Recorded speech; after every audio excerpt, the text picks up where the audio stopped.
LG best shop Jim sales में पूजा एवं लगन ऑफर में पहली बार 50% तक की छूट के साथ और भी आकर्षक ऑफर में 7,000 तक की छूट, 1 साल की product insurance, first EMI free, 2 से 4 साल की अतिरिक्त वारंटी और भी बहुत सारे निश्चित उपहार।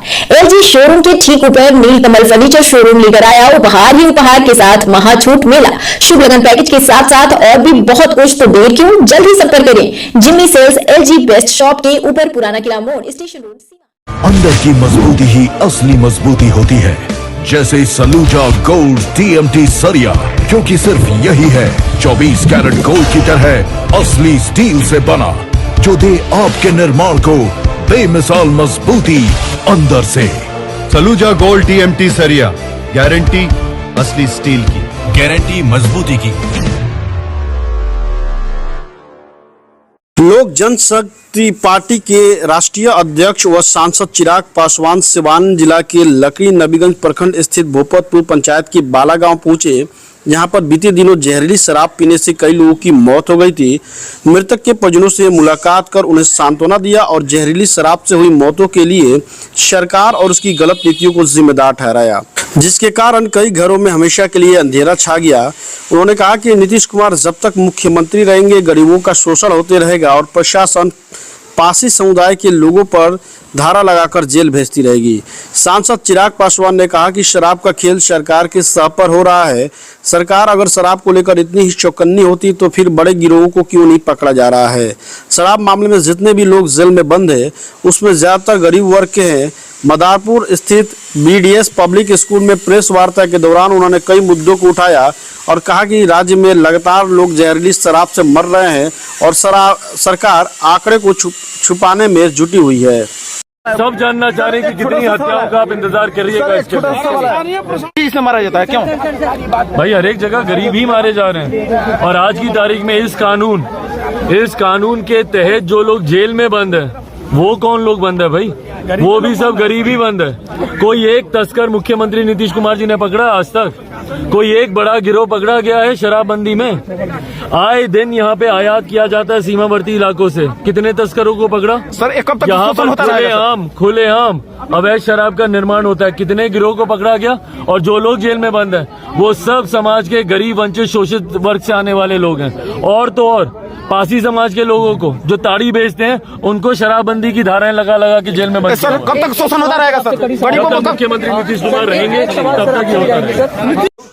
जिनके हाथ में पूरी कानून व्यवस्था है, जिनके हाथ में पूरी प्रशासनिक व्यवस्था है। और भाई देखो, ये हम लोग को समझने की जरूरत है। अब सरकार के हाथ से ये सारी बातें निकल चुकी हैं। आप सब मीडिया लोकतंत्र का चौथा स्तंभ है। आप लोगों को सरकार की ये पोल खोलने की जरूरत है। जब अगर कोई बीमार है उसको अगर कोई दवाई नहीं मिल रही है और ऐसे में वो दवाई का दुरुपयोग किया जा रहा है, इस तरीके की अवैध शराब के निर्माण के धंधे में अगर इन सब चीजों का इस्तेमाल किया जा रहा है तो कहां से आ रही है ये सारी चीज? जनता को ये समझने की बात है भैया। इन्होंने ये शराबबंदी कानून का दिखावा कर करके अरे महिला हमारे समर्थन में, महिलाएं हमारे समर्थन में, जाके देखिए मुख्यमंत्री जी, रोने बिलखने वाली सिर्फ महिलाएं ही रह गई हैं घर में। वही महिलाएं हैं जिनको आप अपना वोट बैंक मानते हैं कि उनके हक के लिए हम लोगों ने ये किया है, आज वही वहां पे रो रही हैं, बिलख रही हैं। पासी समाज को बिना वजह टारगेट किया जा रहा है। ताज्जुब की बात है, मुख्यमंत्री अपने आप को पढ़ा लिखा बोलते हैं। ताड़ी बेचने के आरोप में शराबबंदी की धाराएं लगाई जा रही हैं। भाई एक प्राकृतिक पदार्थ, उसको आप शराब की श्रेणी में लेकर आ रहे हैं और शराबबंदी कानून के तहत ताड़ी बेचने वाले लोगों को जेल में डाला जा रहा है। इससे बड़ा दुर्भाग्य और क्या? सर एक और सवाल है ना और ये सिर्फ बेचने उसमें नहीं किया जा रहा है भैया, ये टारगेट किया जा रहा है सर, क्योंकि वो एक वर्ग विशेष से आते हैं, उन लोग को टारगेट किया जा रहा है। वो एक जाति विशेष से आते हैं, उन लोगों को टारगेट किया जा रहा है। आज भी जेलों में जाकर देख लीजिए भैया, शराबबंदी कानून के तहत कितने लोग, जो भी लाखों लोग जो जेल में बंद है, कौन है भैया वो लोग? वो सब समाज के गरीब, वंचित, शोषित वर्ग से आने वाले लोग हैं। कोई एक अमीर तस्कर को इन्होंने जेल के अंदर बंद किया हुआ है या किसी एक बड़े गिरोह को इन्होंने जेल के अंदर बंद किया हुआ है? किसी को नहीं। सिर्फ समाज के गरीब आम बिहारी जो हैं उनको जेल के अंदर बंद किया हुआ है, उनको प्रताड़ित किया गया। सर उनको क्या बोलेंगे जो बड़े बड़े पदों पे अभी भी हर पार्टियों में लगभग शराब माफिया बैठे हुए हैं? वो लोग भी कहीं ना कहीं सफेद पोश होकर क्या है, उपचुनाव में देखे नहीं है?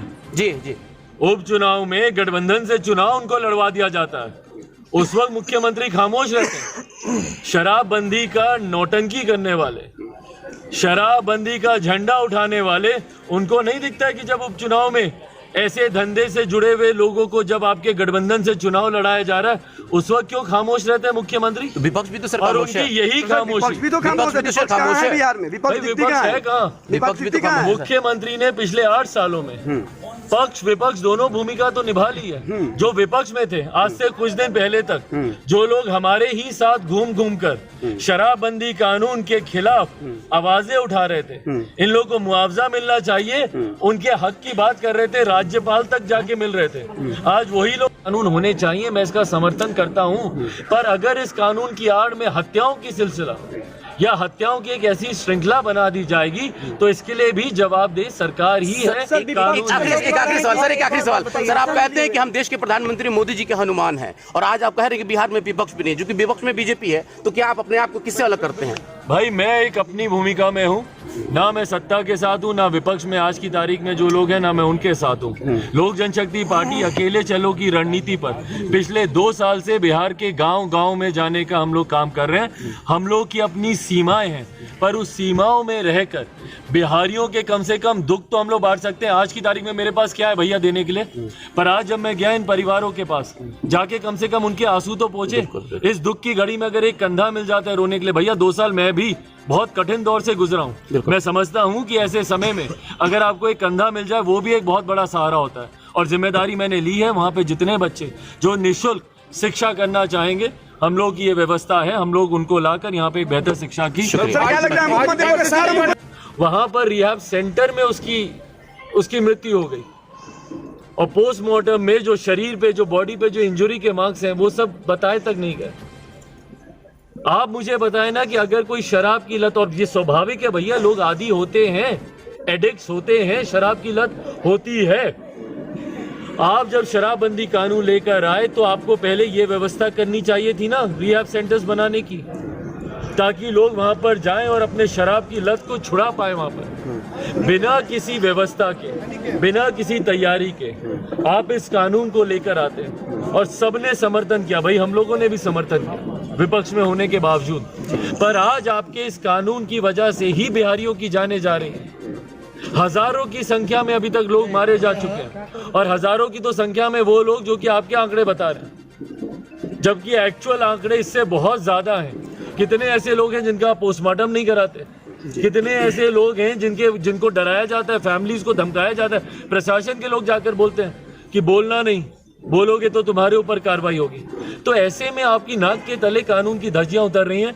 मुख्यमंत्री जी बताएं इसका क्या समाधान है? लेकिन आज आप जब समाधान यात्रा पे निकले हैं मुख्यमंत्री जी, तो सबसे बड़ी तो यही समस्या है ना आज की तारीख में, जहरीली शराब से हो रही हत्याएं। तो इसका क्या समाधान है? मुख्यमंत्री जी के पास जवाब दें इसका। सर एक और सवाल है, समाधान समझ में आता है सर? भाई एक ही समाधान है, जब तक ये सरकार मुख्यमंत्री नीतीश कुमार रहेंगे ये समस्या ऐसे ही चलती रहेगी। मौतों का, हत्याओं का ये सिलसिला ना रुकने वाला है ना थमने वाला है, क्योंकि मुख्यमंत्री नीतीश कुमार जिनके अधिकार क्षेत्र में ये सारी चीजें आती हैं उनके पास इसको रोकने का कोई व्यवस्था नहीं। उन्होंने इतना बड़ा नेक्सस इसका खड़ा कर दिया, इतना बड़ा नेक्सस इसका खड़ा कर दिया है, क्या मुख्यमंत्री नीतीश कुमार खुद चाहते हुए भी इस पे रोकथाम नहीं लगा सकते? सर आप एक एमपी हैं और आप मेंबर ऑफ पार्लियामेंट में भी जाते हैं आते हैं, और सबसे बड़ा समस्या क्या है ना कि कोरेक्स सिर्फ बिहार में देखने के लिए नहीं मिलता है। लेकिन मैं शराब के भट्टी के आसपास गया, कई प्रशासन देखने को नहीं मिलता है कोरेक्स सिर्फ जो सरकारी, सरकारी में दिखता नहीं है, लेकिन बंडल ड्राम के ड्राम, बंडल के बंडल, दर्जन के दर्जन वो शराब में मिलाए जा रहे हैं। तो आखिर ये कोरेक्स आ कहाँ से रहा है? भाई तो जवाब दें यही लोग जिनके हाथ में पूरी कानून व्यवस्था है, जिनके हाथ में पूरी प्रशासनिक व्यवस्था है।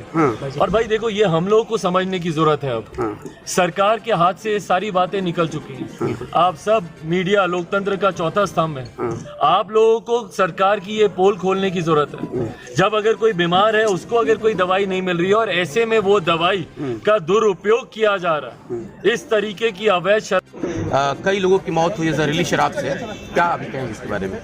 भाई पहली बात तो ये मौत नहीं है, हत्याएं हैं। अगर आप किसी को जहर खिलाकर मारते हैं तो वो हत्या की श्रेणी में आता है, और यकीनन इस पर भी कार्रवाई उन दोषियों पर होनी चाहिए कि किसने हत्या की साजिश रची, कौन कौन जिम्मेदार हैं जिनकी लापरवाही की वजह से इस हत्या को अंजाम दिया गया।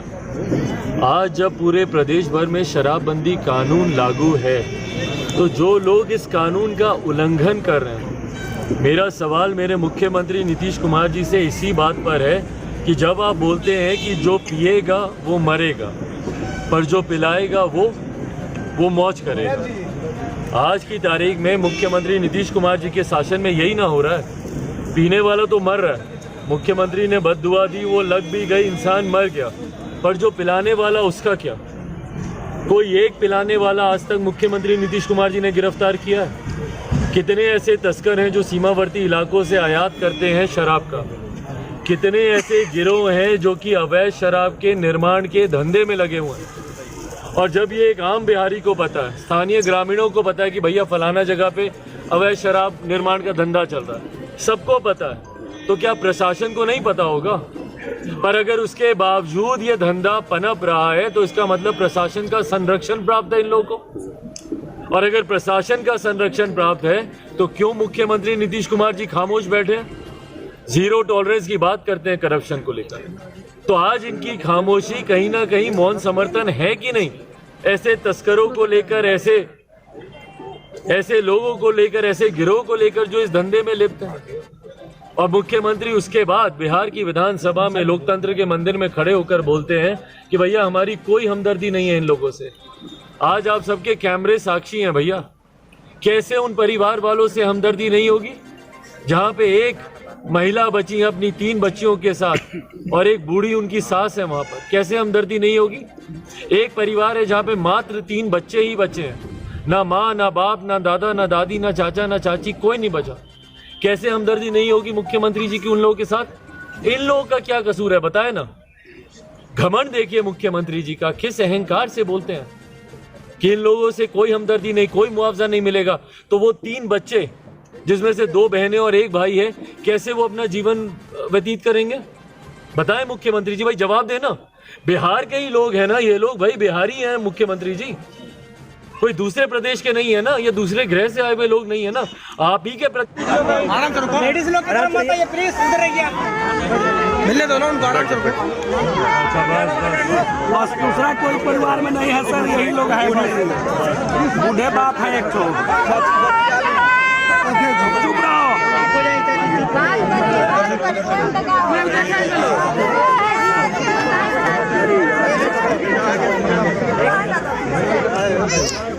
धुरेंद्र माझी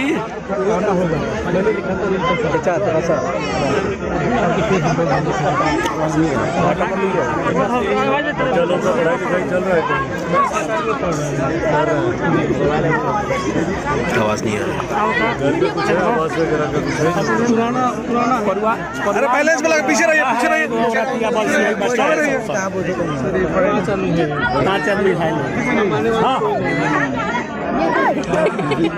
वही एगो कमाते थे तो इन लोगों का परिवार चलता था, वही एक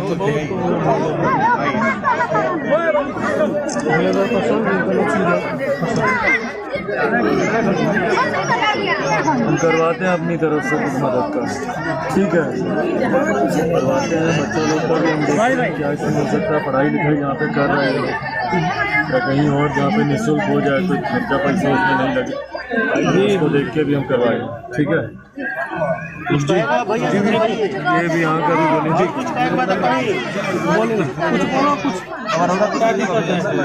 अनूप सर आपसे कुछ बोल रहे हैं, सुन लीजिए।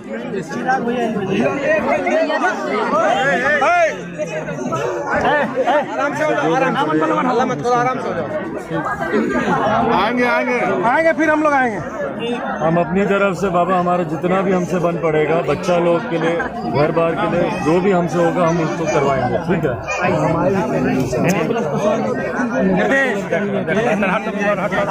बोल रहे निकाल क्या है भैया, कहाँ जा रहे? अरे भैया क्या, कहाँ जा रहे हो? मिल जाएगा, वीडियो मिल जाएगा बाबू, वीडियो मिल जाएगा, वीडियो मिल जाएगा। उठने दीजिए, उठने दीजिए, चलो आराम से उठने दीजिए।